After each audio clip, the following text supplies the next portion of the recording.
I wonder how much you viewers grasp the effort required, the exhaustion involved in competing on Survivor. I don't want you to get the wrong idea.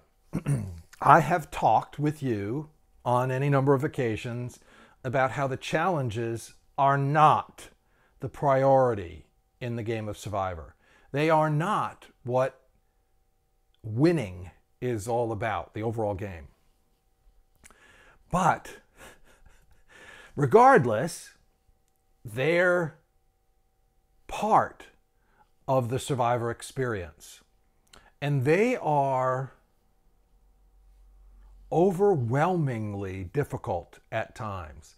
And I don't think that's clear in the edit. So I'm not sure how many even superfans understand the drain that is a Survivor challenge. It is unbelievable. Even in this season, in season 40, for example, there was a reward challenge filmed that was never even used and won't be used in the footage for this season. So there are all the challenges you see, but sometimes, even in season 1, there was another challenge that we did. And I remember holding out these bags that people were putting onto the ends of my arms, these weighted bags. I thought I was going to die. And that challenge never made it to air. So there are challenges in addition to the challenges you see, which many viewers probably don't realize, that happen. And I think they got pizza this in season 40. The winners got pizza in that reward challenge that will never air. But regardless, they are depleting and exhausting.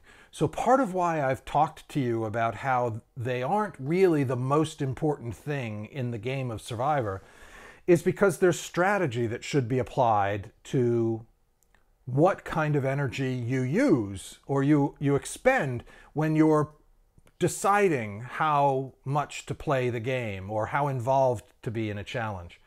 Some of them look the challenges. Some of them look as if you could just kind of run through it and go through the obstacle course and climb up that hill and go over here and wow, look, they're standing there doing a puzzle.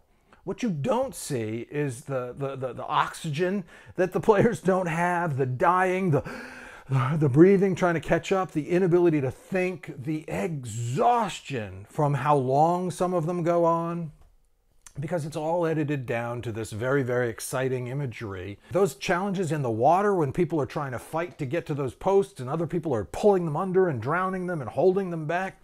People can't even function as they fall out of the water sometimes and get back to where they were standing. And it takes a little bit to recoup from that. Normally, never mind when you aren't eating for however many days, often many days in a row. And so I don't want you to think that the challenges have no impact. They are really, really something, and they take a toll. In addition to physically, when you are exhausted in the midst of them, you are also contemplating, what does this look like to my teammates? How am I going to be perceived if I don't give it my all? Should I try and reserve some energy? So this whole idea of Sandra and how she sat out and sat out and sat out and convinced herself that she's just no good at challenges was a scheme, I think, and a relatively effective one to conserve energy.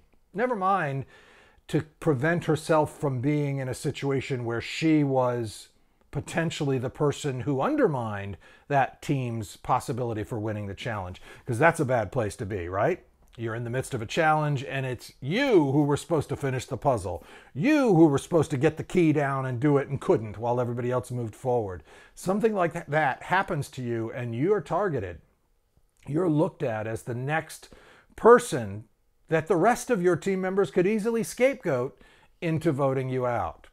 So there's real risk involved in competing in these challenges, and the exhaustion and the energy expent is hard for me to describe. I always tell people Survivor looks hard when you're watching the show, but it's more difficult in real life, in reality, than most viewers could ever even imagine.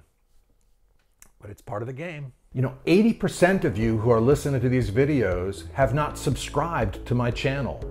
Please subscribe. Just hit the subscription button and hit the notification button, and you'll be informed when I have another video up for you to listen to. After you've subscribed, comment. Comment positively, comment negatively. No holds barred. Just say what you're thinking. That's what will make our exchange even more valuable. As I'm able, I'll create new videos responsive to that commentary. So like away, or dislike on that rare occasion you may feel the need to do so. But either way, thank you.